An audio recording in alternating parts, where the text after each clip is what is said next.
तो मित्रों, जब हम इस दुनिया के सबसे बड़े और सबसे भारी सांप के बारे में सोचते हैं तो हमारे दिमाग में दो बातें आती है।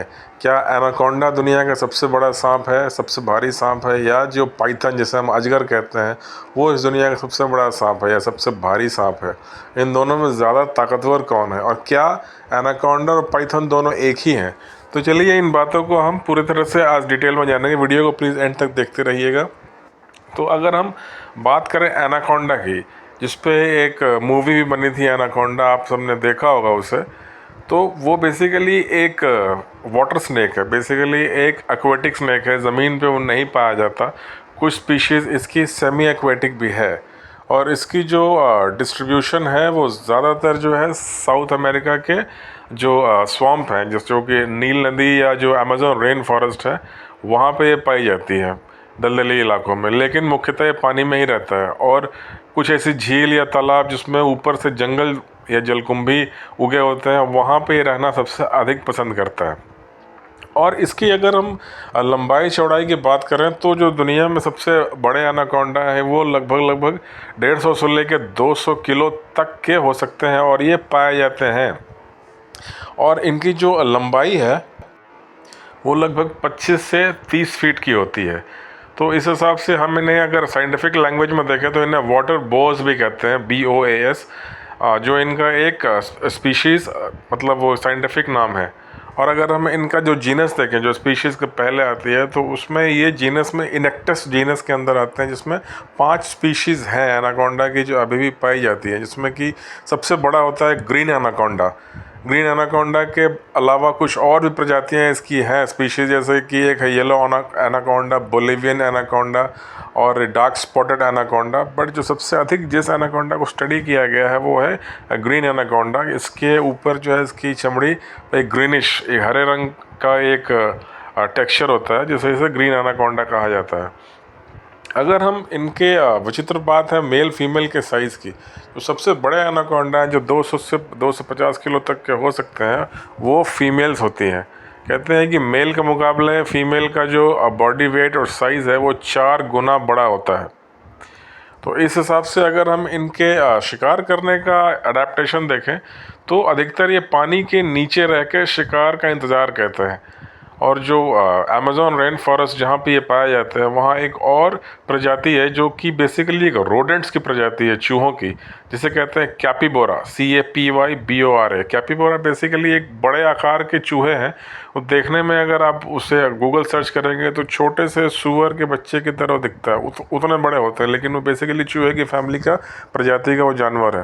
तो कैपिबोरा खास करके उन इलाकों में ज़्यादा पाया जाता है जहाँ झील या तालाब या नदी के पानी के ऊपर कुछ जलकुंभियाँ या जंगल उगे होते हैं। आपने देखा होगा तैरते हुए जो पौधे होते हैं झीलों के ऊपर, उसी को खा के कैपिबोरा जिंदा रहता है। और उन्हीं झील के नीचे जो है उन्हीं इलाकों में एनाकोंडा पाया जाता है। तो ये इसकी जो आँखें हैं और इसका जो नाक के इसके जो छेद है सांस लेने के लिए, और मुंह, खासकर आँखें और इसकी नाक बिल्कुल सिर के ऊपरी हिस्से में है, जिससे जो है ये पूरे शरीर को पानी के नीचे डुबा के रखता है, और सिर्फ थोड़ी सी इसकी आँखें ऊपर रहती है और नाक ऊपर रहता है, जिससे शिकार को देख रहा होता है।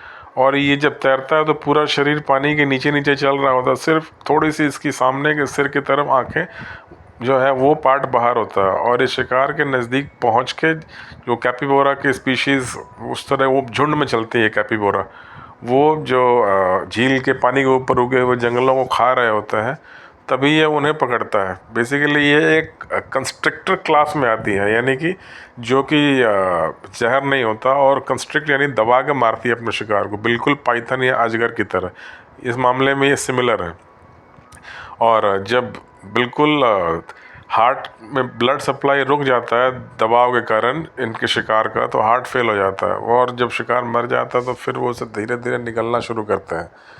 एक कैपिबोरा लगभग 50 किलो तक का हो सकता है। एक कैपिबोरा का शिकार करने के बाद ये ऑलमोस्ट कई हफ्तों तक आराम करता है और उस भोजन को हजम करता है।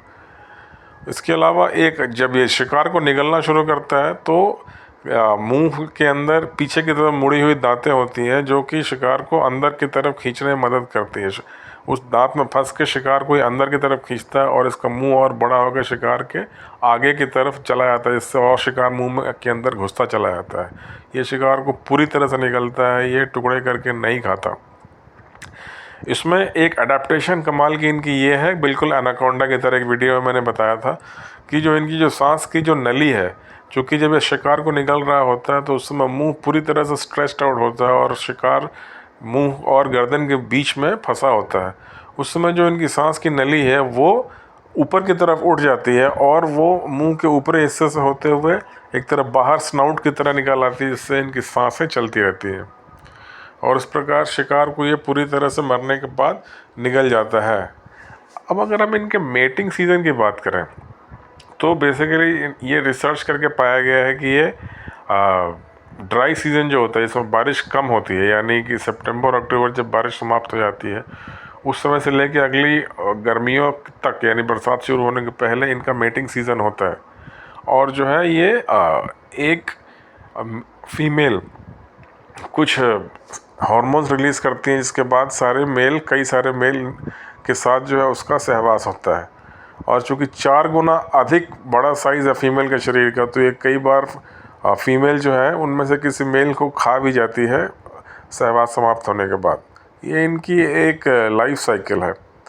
उसके बाद अगर हम कंपेयर करें कि अजगर और एनाकोंडा में बड़ा कौन है और उनमें डिफरेंस क्या है, तो बेसिकली दोनों सेम रेप्टाइल क्लास की कंस्ट्रिक्टर स्पीशीज़ में आती हैं। कंस्ट्रिक्टर मतलब एक वर्गीकरण है, कैटेगराइजेशन है, जो कि कंस्ट्रिक्ट करके नहीं दबा के मारती है अपने शिकार को, उसी में दोनों आते हैं। डिफरेंस है कि अजगर या पाइथन जो है, जो रेटिकुलेट पाइथन सबसे बड़ा होता है, वो बेसिकली ज़मीन का एक तरह का प्राणी है, ज़मीन पे रहने वाले सबसे बड़े सांप है वो। और एनाकोंडा पानी का सांप है, एक्वेटिक सांप है, समुद्री सांप नहीं बल्कि जो झील वगैरह में और नदियों में रहने वाला सांप है, ठहरे हुए पानी में, जहाँ पानी के पौधे जलकुंभी होती है। ये पहला डिफरेंस है। दूसरा, अगर हम इनके साइज़ में देखें तो एनाकोंडा इस दुनिया का सबसे भारी सांप है, जबकि रेटिकुलेट पाइथन इस दुनिया का सबसे लंबा सांप है। लंबाई में जहां एनाकोंडा 25 से 30 फीट का हो सकता है, वहीं रेटिकुलेट पाइथन 35 फीट तक का हो सकता है।